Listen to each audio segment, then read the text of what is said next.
ரங்கராய சக்திவேல் என்ன சொல்றாரு? நாய்க்கருங்கிறது கட் பண்ணிட்டாரு அவர்.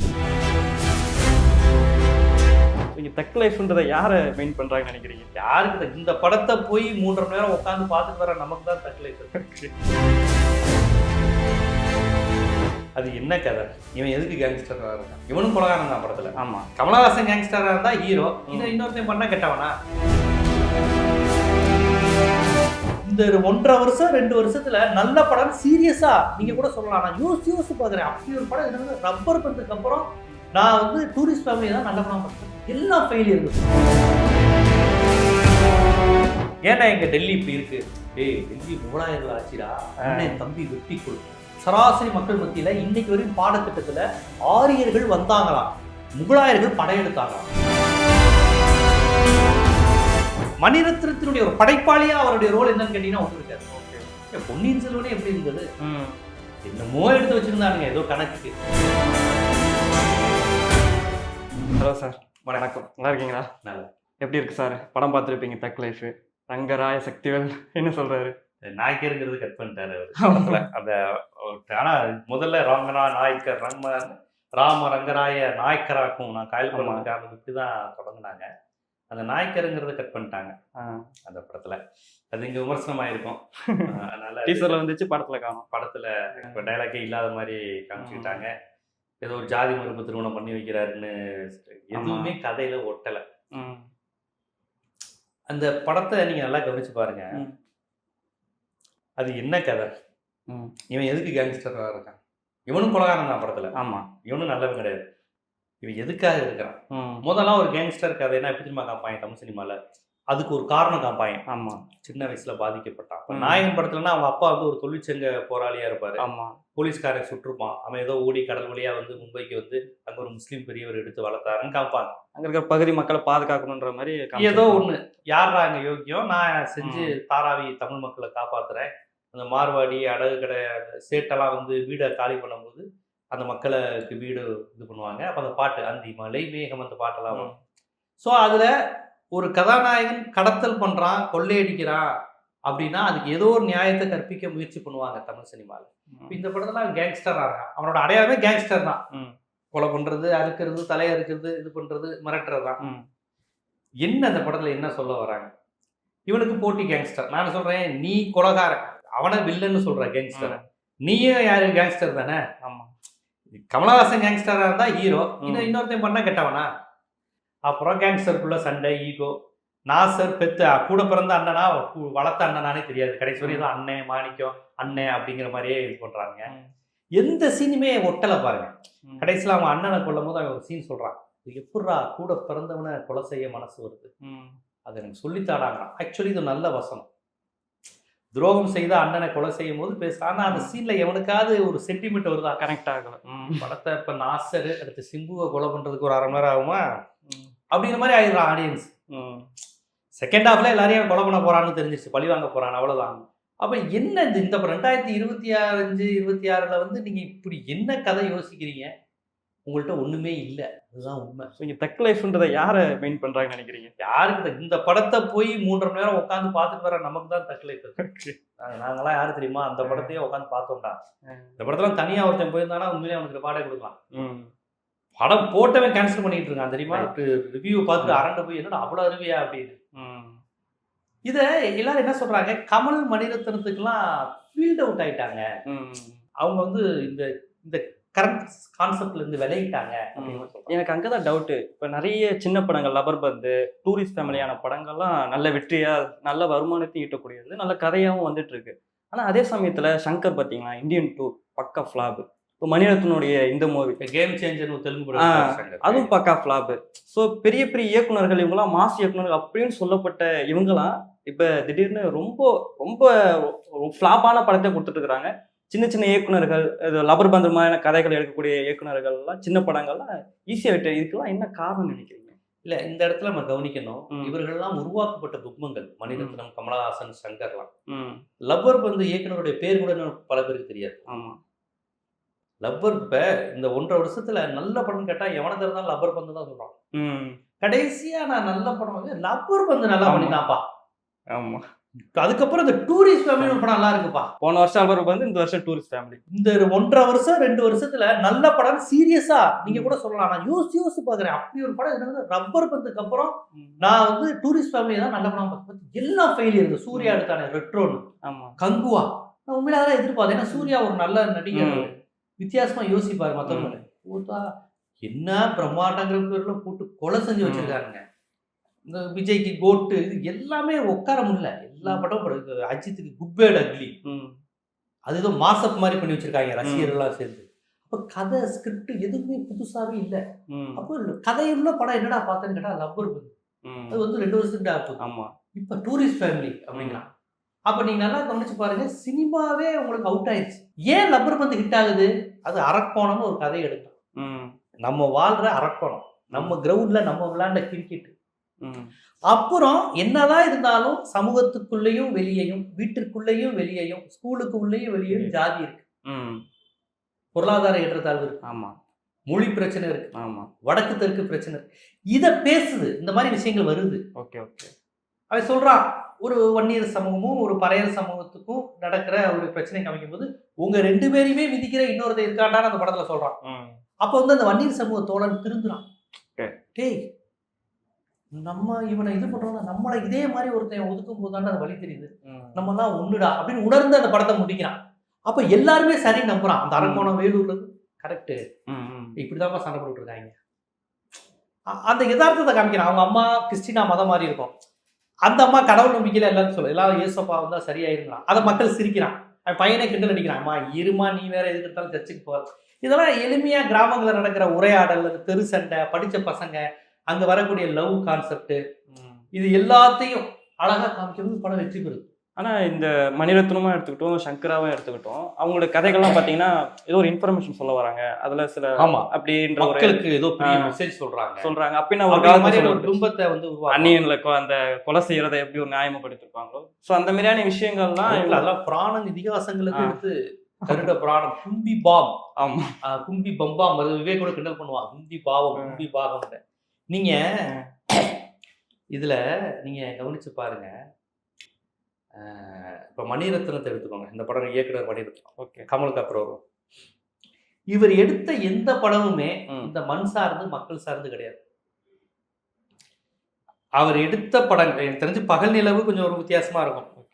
அதை தவிர்த்து அவர் எடுத்த படங்கள்ல ஹிட்டான படம் ஒரு கதைன்னு பாத்தீங்கன்னா மௌனராகம், அலைபாயுதே ஹிட் ஆச்சு. அது வந்து கொஞ்சம் ஒரு லவ் ஸ்டோரி இண்டிவிஜுவல். அதை தவிர்த்து பாத்தீங்கன்னா காட்ஃபாதர்ங்கிற இங்கிலீஷ் படத்தை வச்சு நாயகன் எடுத்திருப்பாரு. வரதராஜ முதலியாரை வச்சுதான் அந்த கான்செப்ட்ல இருந்து தான் யோசித்தவன்னு அவரே சொல்றாரு.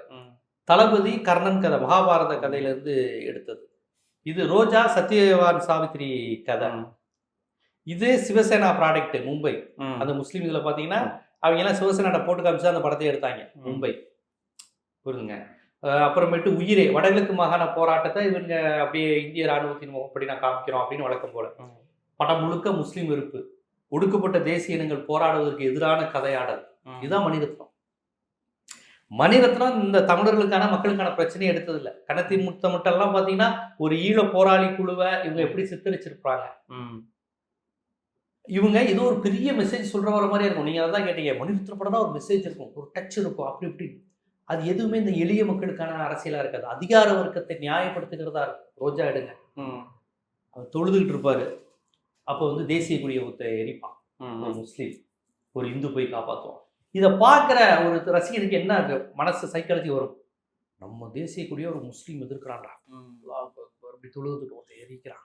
எவ்வளோ மோசமான காட்சி, இவ்வளவு மோசமான காட்சி படத்துல. அதே காலத்துல தான் இந்த ராவணன், இருவர்ன்ற மாதிரி படங்கள் அதையும் மக்கள் கொண்டாங்க. இருவர்லாம் படு ஃபெயிலியர். இருவர்லாம் படம் ஓடிட்டு இருக்கும் போதே ஒருத்தர் எந்திரிச்சு படத்தை போடுங்கலாம் கேட்டாங்க. படத்தை போடுங்கடா, படத்தை போடாம ரொம்ப நாள் விளம்பரமே ஓடிக்கிட்டு இருக்கீங்க. அந்த இருவர் மாதிரியான திரைப்படங்கள்லாம் திராவிட இயக்கத்துக்கு எதிரான படம். Okay okay. அதுல எம்ஜிஆர் கலைஞர் 2 பேரும் சேர்ந்து நாட்டை நம்ம கொள்ளையடிப்போம், ஏமாத்துவோம், உன் பேச்சு திறமை வச்சு இந்த நாட்டை ஏமாத்து, நான் நடிப்பை வச்சு இது பண்றேன்னு சொல்லிதான் படத்தையே ஆரம்பிப்பான். அப்ப 2 திராவிட இயக்க தலைவர்களை கொச்சைப்படுத்தி தான் இருவர் படத்தை எடுத்திருப்பாங்க. படம் ஃபெயிலியர். இவங்க படம் எதுவுமே மக்கள் மத்தியில பெரிய ஹிட் ஆனதெல்லாம் கிடையாது. எந்த படமும் கிராமங்களை ஓடாது. அரக்கோணத்துலயோ, வேலூர்லயோ, தருமபுரியிலயோ, உசிலம்பட்டியிலயோ, பெரிய இடத்துலயோ மணிரத்னம் படம்லாம் ஓடாது. அங்க விஜயகாந்த் படம், டி ராஜேந்தர் படம், பாக்கியராஜ் படம் ஓடுற அளவு கூட மணிரத்னம் படம் ஓடாது. இவங்களுக்கு கதை இல்லாம எல்லாரும் எடுக்கிற மாதிரி கேங்ஸ்டர் கதை எடுத்துக்கிட்டு அர்ச்சனாவே அரைக்கிறாங்கன்னு நினைக்கிறீங்களா? இல்லைங்க, இவங்க எப்பவுமே இல்ல. நான் இல்ல இந்த இதுல நான் அதான் சொல்ல வரேன். மணிரத்னம் இதுவரை எடுத்த படத்துல நேட்டிவிட்டியோட அவர் என்ன படம் எடுத்திருக்காரு, அவர் சிந்திச்சு எடுத்த படம் இது. மௌனராகம், அலைபாய்தை விடுங்க, அது ஒரு டிஃப்ரெண்டான லவ் சப்ஜெக்ட். அதுலயுமே பாருங்களேன், இவங்களுடைய கதை மாதர்கள் எல்லாருமே ஒரு மேல்தட்டு வர்க்கத்தை சேர்ந்தவங்களா இருப்பாங்க. ஒரு அப்பர் மிடில் கிளாஸ் இருப்பான். படிச்சுட்டு அமெரிக்காவுக்கு போலியாடா, அமெரிக்காவுக்கு டிக்கெட் எடுத்து வந்தேன்னு அவங்க அப்பா திட்டிகிட்டே இருப்பாரு. அந்த படம் முழுக்க. ஆயுத எழுத்துன்னு ஒரு படம், நல்ல ஒரு அப்பர் மிடில் கிளாஸ் பையன் வந்து சமூகத்தை திருத்த தேர்தலை நிறுத்த வருவாரு. ஒரு தலித் சேரியில இருந்து ஒருத்தன் அடியாளா இருப்பான். ஆயுத எழுத்துல மாதம் அவன் அடியாளா இருப்பான். என்ன அம்மாமே அடிக்கவா அப்படிமா, அவன் வந்து வேற ஜாதி பொண்ண ஒரு வேற சமூகத்து பொண்ண சாதி மறுப்பு திருமணம் பண்ணிருப்பான். ஆனா அவளை போட்டு அடிச்சுட்டு குடிச்சிட்டு மீராஜாசன் அடிச்சுட்டே இருப்பான். ஏன் தலித்தெல்லாம் கல்யாணம் பண்ணாதீங்க, இன்டர் கேஸ்ட் எல்லாம் பண்ணாதீங்க, அவங்க புத்திலாம் மாறாது, நம்ம பொண்ணுங்களாம் நம்ம ஜாதி. அதுதான் அந்த படத்தோட மெசேஜ். அப்புறம் ஒரு திராவிட கட்சி, பாரதிராஜா அந்த இடத்துல ஒரு திராவிட கட்சி, அவர் வந்து இவன் தலித்த அடியால யூஸ் பண்ணிக்கிட்டு இருக்கான். ஒரு படத்துல எவ்வளவு வன்மத்தை கேட்கறான் பாருங்க. திராவிட எதிர்ப்பு, ஒரு தலித் மக்கள் மீதான வன்மம், அப்புறம் அப்பர் மிடில் கிளாஸ் ஒருத்தன் சூர்யா அமெரிக்காவுக்கு போற ரெடியா இருக்கிற அளவுக்கு மக்களை திருத்துற ஒரு அப்பர் மிடில் கிளாஸ் வந்து வர்றான். ஜன்ன கண்ண மண்ண அப்படின்னு ஒரு இது பண்ற மாதிரி. இன்னொருத்தையும் தண்ணியை போட்டு பொண்ணுங்களோட பப்புல ஆடிட்டு இருப்பான். அவரும் இந்த நாட்டு திருத்த வர்றாராம். இந்த நாட்டுல மக்களுக்காக போராடுறவன் எத்தனை பேர் இருக்கிறான்? மக்களுக்கான அரசியல் என்ன? இவங்க வந்து சும்மா அரசியல்வாதிகளுக்கு எதிராக அந்த மாணவர்கள் அணிந்து திரள்றாங்களா? அந்த மாணவர்களுடைய பேக்ரவுண்ட் எல்லாம் பாத்தீங்கன்னாலே உங்களுக்கு தெரியும் இவங்கெல்லாம் என்ன அரசியல் பேச வராங்க. அந்த இடத்துல ஒரு சோசியலிசம் கிடையாது, கம்யூனிசம் கிடையாது, வர்க்க அரசியல் கிடையாது, அமெரிக்க எதிர்ப்பு கிடையாது, சாதி எதிர்ப்பு கிடையாது, மொழி டெல்லி எதிர்ப்பு எதுவுமே கிடையாது. மொன்னையா இளைஞர்களை வந்து சனகனமான அப்படிங்கிறது. இவங்களுக்கும் மணிரத்னம் சார் மக்களுக்கு மெசேஜ் சொல்லியிருக்காரு. என்ன மெசேஜ் சொல்லியிருக்காரு? இதுவரையும் அவர் படம் எடுத்த படங்கள் எல்லாமே காப்பி தான். இங்கிலீஷ் படங்களுடைய காப்பி, இல்லாட்டி புராண இதிகாசங்கள்ல இருந்து கதை, இதையத்தான் எடுத்து ஓட்டுறாங்க. நாயகன் இளையராஜா கமலுக்காக ஓடிச்சு, தளபதி ரஜினிகாந்துக்காண்டி ஓடிச்சு. மற்றபடி பெரும்பான்மையான படங்கள் கிராமங்களில் கூட ஓடுவது கிடையாது. தக்லைஃப் எடுத்துக்கிட்டேன்னா கூட அதில் வர டைலாக், சில வார்த்தைகள் எல்லாமே கமலஹாசன் தான் அதில் எழுதியிருக்காரு. இது மணிரத்னம் படமே இல்லை, கமலஹாசன் படம்ன்ற மாதிரி ரெண்டு பேர் எழுதினாலும் அது ஓடி இருக்காரு. இவங்க ரெண்டு பேருமே ஃபீல்ட் அவுட் இல்லைங்க. இவங்க வெற்றி பெற்றதா சொல்றதே ஊதி பெருக்கப்பட்ட கும்பம் தான். மணிரத்னம் அறிவாளி, கமலஹாசன் அறிவாளி. இவங்க வித்தியாசமா யோசிப்பாங்க. அவங்க என்னைக்கும் அதிகார வர்க்கத்துக்கு சார்பா யோசிப்பாங்க. நீங்க பாத்தீங்கன்னா இந்த மாதிரி படங்கள்லாம் பாத்தீங்கன்னா இவ்வளவு பிரம்மாண்டமா எடுக்கக்கூடிய படங்கள்லாம் ப்ரொமோஷன் வந்து ரொம்ப ஹைப் கொடுக்குறாங்க. ஆடியோ லான்ச்ல இருந்து எல்லாமே பயங்கரமா கொடுக்கு. இப்படி கொடுக்குற படங்கள் எல்லாமே ஃபெயிலியர் ஆகிட்டே வருது. சர்வசாதாரணமா இந்தியன் 2 கொடுத்த பில்டப் போடவா இப்படின்னாங்க. அவன் சித்தார்த்து எல்லாம் உட்காந்து அவங்க பேசின பேச்சை கேட்டு ஓப்பனிங் டைம் போய் அவன் அந்த படத்துக்கு தான் இதுதான் அந்த படமான அவன் குழம்பி போயிட்டான். அவன் கமல் படம் தானா இது அப்படின்னு. இந்த படத்தை கூட இந்தியன் 2 கூட தான் ஒப்பிட்டு பேசுறான். ஆமா, இதுவும் இந்தியன் 2 மாதிரி தான் இருக்கு. உட்கார முடியல. என்னன்னா இவ்வளவு காலம் அவங்க ஊதி பெருக்கி வச்சிருந்தாங்க ஒரு கும்பம். ஊழல் ஒழிப்பு, இந்த கமலஹாசனாலே ஊழல் ஒழிப்பு, மணிரத்னம்னாலே இந்த ஊழல் திராவிட கட்சியில இது பண்றது, அவர் ஏதோ ஒரு சமூக அக்கறை கொண்டு வர்றாரு. ஆச்சா பூச்சா. அஞ்சலின்னு ஒரு படம் எடுத்தாங்க. அது குழந்தைகளுக்கான படமா. அதுல குழந்தைகள் வந்து லவ்வுக்கு உதவி செய்யும், பெரியவங்களை மதிக்காது, வயசானவங்களை கிண்டல் பண்றது, ஒரு மனநிலை முதிர்வு பெறாத ஒரு குழந்தையோட விளையாடுவாங்க.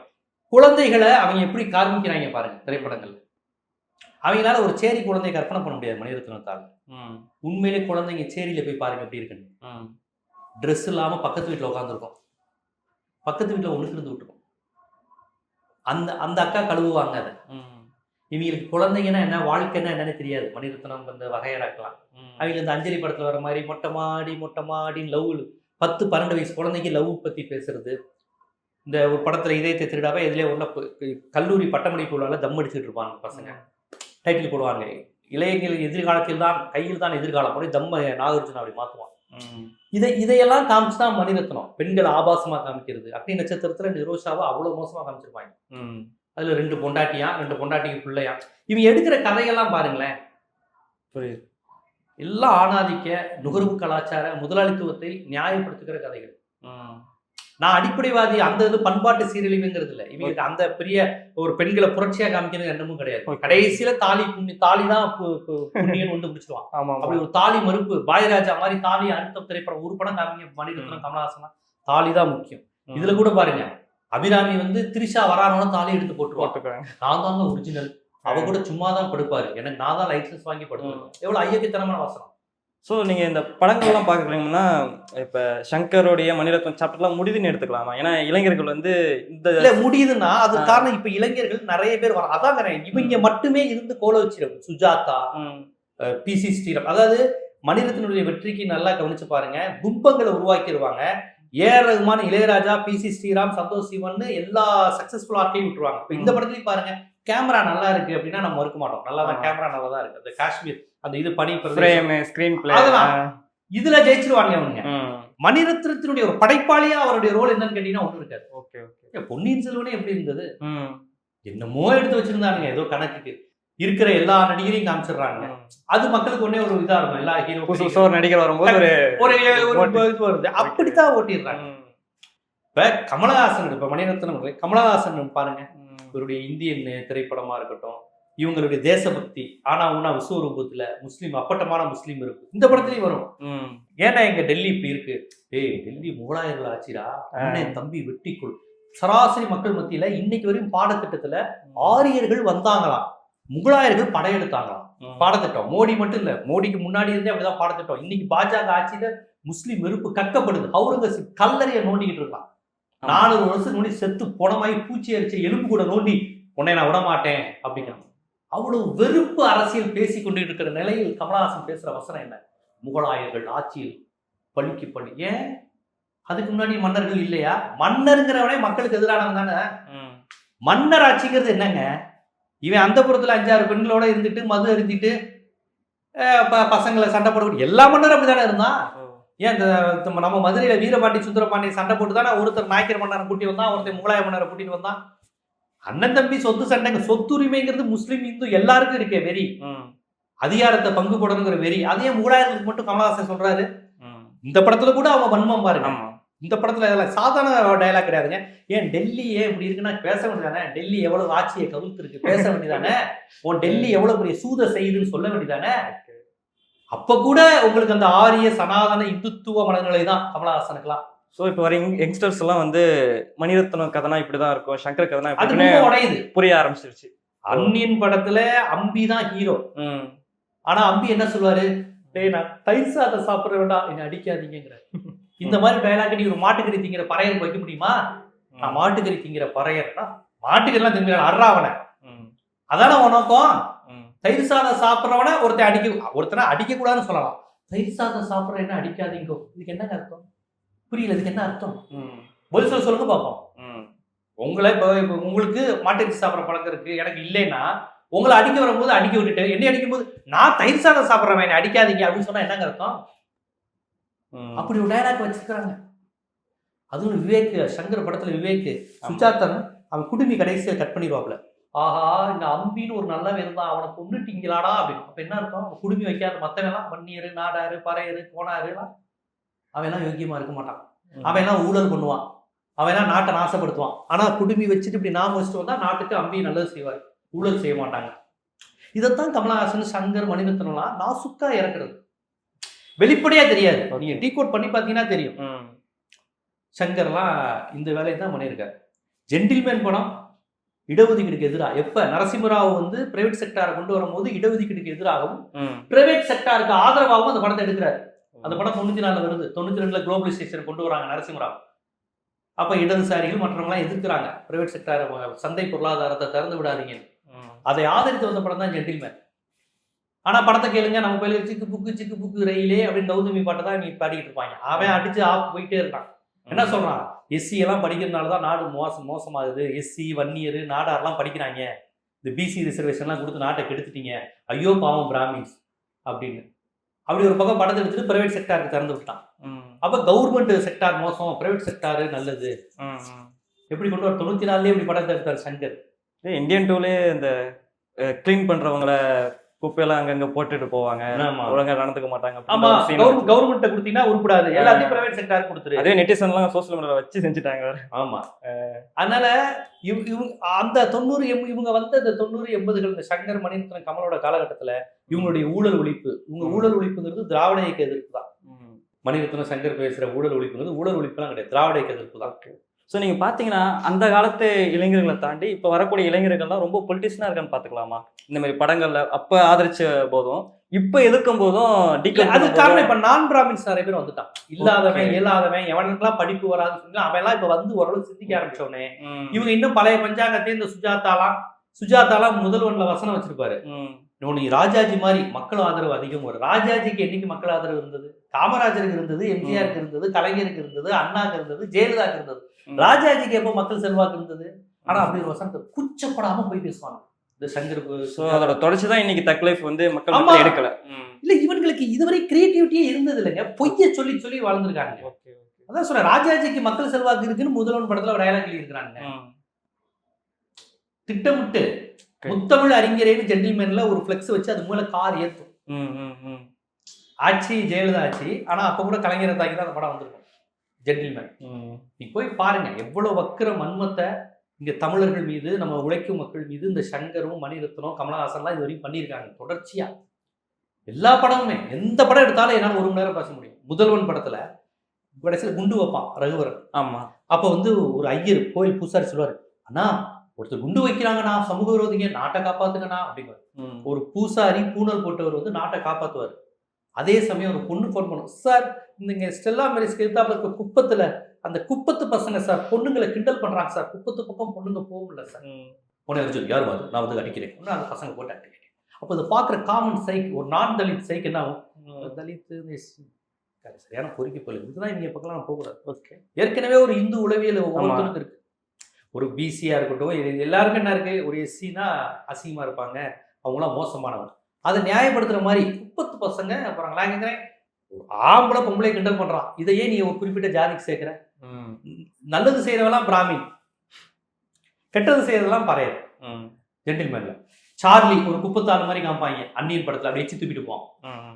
உடனே அப்படி இப்படி பண்ணாதே போடா அப்படின்ட்டு போவான்.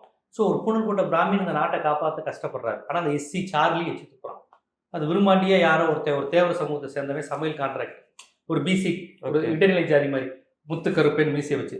ஸோ தேவர் கம்யூனிட்டியை சேர்ந்தவெல்லாம் படிச்சானா கான்ட்ராக்ட் எடுத்தா தப்பானவனா தான் இருப்பான் அப்படின்னு பதிவு வைக்கலாம். அப்போ அந்த நீங்க அந்த படத்தை பாருங்களேன், அந்த படத்தை பார்க்குற எஸ்சிக்கு ஒரு தேவர் கம்யூனிட்டி கவுண்டர் கம்யூனிட்டியை திட்டும் போது மன சந்தோஷப்படும்.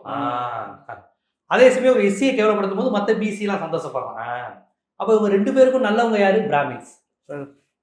புரியுதா? அம்பி நல்லவன், ஆனா இந்த உழைக்கும் மக்களான இந்த பிசிஎஸ்சியை சண்டை மூடி விட்டுட்டே இருக்கணும். எவ்வளவு அழகான அரசியல் பாருங்க. ஸோ அதான் இந்த கதை ரிப்பீட் ஆகும்போது இன்னைக்கு மக்கள் கொஞ்சம் விழிக்கிறான். இன்னைக்கு இப்போ வெற்றிமாறன் படம், பாரஞ்சித் படங்கள் வருது, இடதுசாரி திரைப்படங்கள் வருது, விடுதலைன்னு ஒரு படம் வருது. மக்கள் அரசியல், தமிழ் தேசிய அரசியல், ஒடுக்கப்பட்ட அரசியல், தலித் அரசியல் ஓப்பனா பேசிட்டு வரான். ரைட். அப்ப அதுக்கு ஒரு ட்ரெண்ட் ரெடி ஆனதுக்கு அப்புறம் இவங்க அரைச்ச மாவு புளிச்ச மாவு வந்து ஊழல் ஒழிப்பு அப்படின்னு இந்தியன் டூல தாத்தா வந்தோடனே போயாயோ அப்படின்ட்டான். தாத்தா பாய் பாய், போதும் போதும், இவ்வளவு நாள் நீங்க காதுல நீங்க அரைச்சது இந்தியன் டூ, அன்னியன், சிவாஜின்னு நீங்க கருப்பு பணத்தையும் ஊழலையும் ஒழிச்ச லட்சணம் அடேங்கப்பா அப்படின்னு மக்களுக்கு புரிஞ்சிச்சு. எல்லாம் ஃப்ராடு, ஏமாத்துறாங்க அப்படிங்கிற அந்த உண்மை வந்தவுடன் மக்கள் வந்து சுதாரித்து கொண்டார்கள். அதனாலதான் நான் சொல்றேன், இவங்க இவ்வளவு காலம் வந்து ஒரு கும்பத்துல ஓட்டிட்டாங்க. 2014 மோடி ஜெயிச்சாரு பாருங்க. மோடி வந்து சிங்கப்பூர் ஏர்போர்ட் எல்லாம் காமிச்சு குஜராத்ல இருக்கு அப்படி இப்படின்னு இந்த சிஜி வேலையெல்லாம் பார்த்து ஜெயிக்க வச்சாங்க. அது மாதிரிதான் 30-40 வருஷமா மணிரத்னம் அறிவாளி, சங்கர் அறிவாளி. ஆனா நல்லா பாருங்க, சங்கர் படம் முழுக்க ஒரே கதை தான். ஒரே கதை, ஊழல் ஒழிக்க போறோம், இது ஒரே நாள்ல நாடு தெரிஞ்சிடும், ஹீரோ கடைசி இது பண்ணுவார், நடக்க அப்படி நாடே அப்படி சிங்கப்பூரா மாறிட்டே இருக்கும். இந்த ஒரு கதையை வச்சுதான் 15 வருஷமா ஓட்டியிருந்தான். சங்கர்த்தையும் ஸ்டஃப் கிடையாது. சுஜாதா மாதிரி ஆட்கள் டைலாக் தமிழர்களுக்கு எதிராக, திராவிடர்களுக்கு எதிராக டைலாக் எழுதி வாங்கிடுவாங்க. இதே தான் சங்கரும் பண்ணியிருக்காரு, மணிரத்னம் பண்ணியிருக்காரு, கமலும் பண்ணியிருக்காரு. ஸோ நான் அந்த கருத்துல இருந்து மாறுபடுறேன். கமலுக்கு ஃபீல்ட் அவுட் ஆயிட்டாரு, மணிரத்னம் ஃபீல்டர். இவங்க என்னைக்குமே ஃபீல்டில் இருந்தது கிடையாது. என்னைக்குமே மக்களுக்காக, தமிழர்களுக்காக, ஒடுக்கப்பட்டவர்களுக்காக நீங்க சிந்திச்சது கிடையாது. இவங்க முழுக்க அம்பிகளாக தான் இருந்திருக்கிறாங்க. அந்நியன் படத்துல வர அம்பி தான் சங்கர், அந்நியன் படத்துல வர அம்பி தான் மணிரத்னம். அந்த அம்பி கேரக்டர் தான் கமலஹாசன் கேரக்டர். உங்களோட கருத்துக்களுக்கு ரொம்ப நன்றி சார்.